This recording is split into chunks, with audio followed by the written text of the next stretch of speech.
I'm making the star people. They're not really people, they're kind of creatures and everything. The stars brought these people to us to help us live better and be kind and thoughtful to each other. And so that's my star people with their wonderful images and projections that only I know, you know. At a sculpture meeting, they were trying to figure out who to choose to do what. I said, you know, I had a dream about this big totem. She said, Don, I had a vision last night. This dream that we would find a log that came out of the St. Helens explosions and had been gone down the rivers and was ended up at the ocean and was kind of salt cured. And if we got this log, we could bring it in as a marker, almost as a totem at the center itself. If we were able to take metal pieces and wrap them around this pole that indicated the life of a salmon from the egg up to the final dance at the top of the pole. And in a way, she said, it parallels the way a student, that they come in almost as an egg and they leave as something that will go on to other places and doing other things.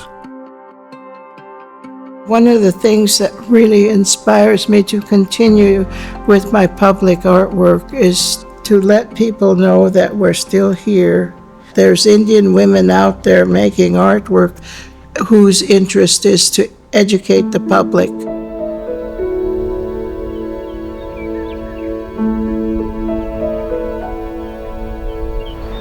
I was born in Warm Springs, Oregon. It's the Warm Springs Indian Reservation in 1943. I must have been about 4 or 5, watching my elders beadwork. And my mother did beadwork, and then she made moccasins. So it was always there. And my dad was very creative. He had a beautiful voice and just could sing. He was a tenor. Then he had a baseball team too, so the Indians and the white guys always fought. You know, they ended up fighting each other after every single game. It was no fun. I moved to Portland the day after high school graduation. I just had enough of the prejudice in Madras. She actually came to town as a beautician. And because she had such a bad back problem, she couldn't do that anymore, so she turned to art. That's what changed my life, touching clay.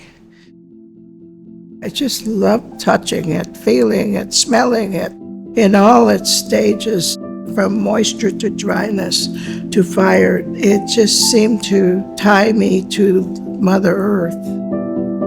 This I don't want to ever let go of.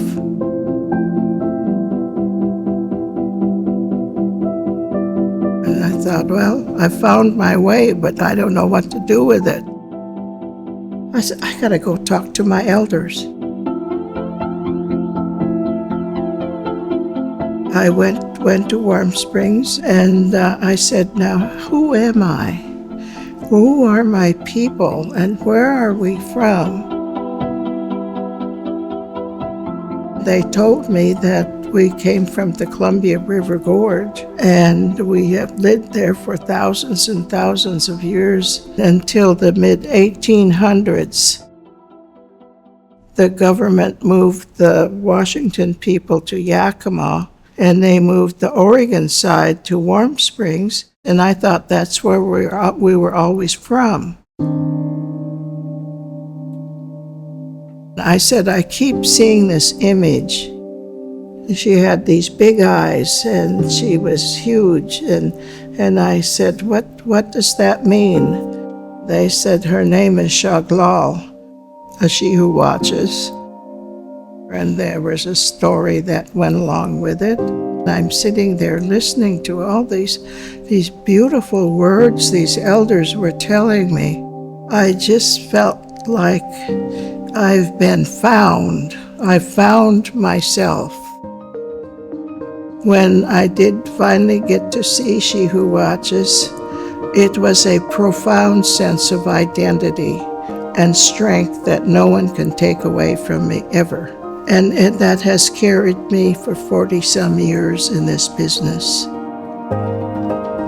I got to know Lillian a number of years ago because one of the main goals of the Friends of Fort Vancouver is to help reintroduce Indigenous heritage to this historic site. So we have progressed from there, and we have one of the largest collections of Lillian's work here at the site. I would say there is no line between the stories and Lillian's work. And that's probably why Lillian is just as excited about her artwork in a very non-egotistical way as anyone else, because there's the story right there in this little otter's face that emerged out of clay.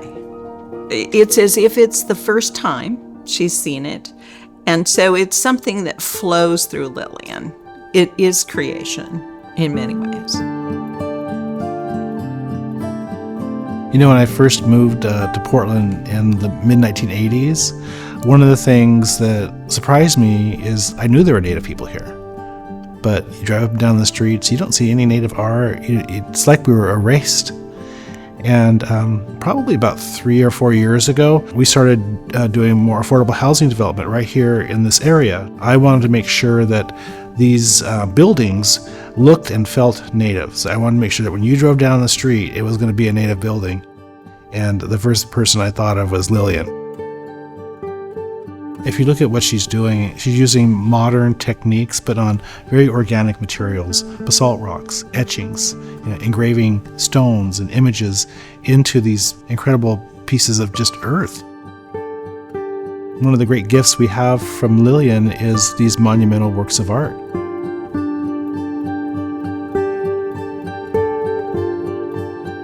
It reminds people that Native people were here and we're still here.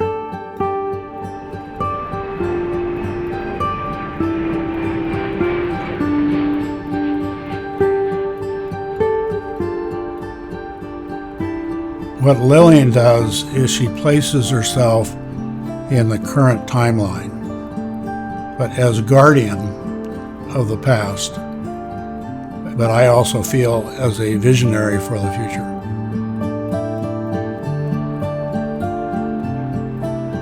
You have to be resilient. You have to be flexible, and you have to be forgiving. From knowing all these wonderful people I've worked with in the past and who I'm working with now has just made me feel like I have a very blessed life.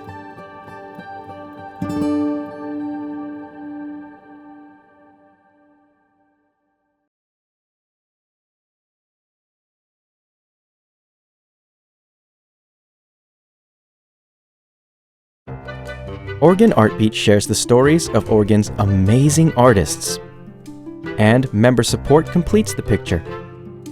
Join us as a sustaining member at opb.org/video.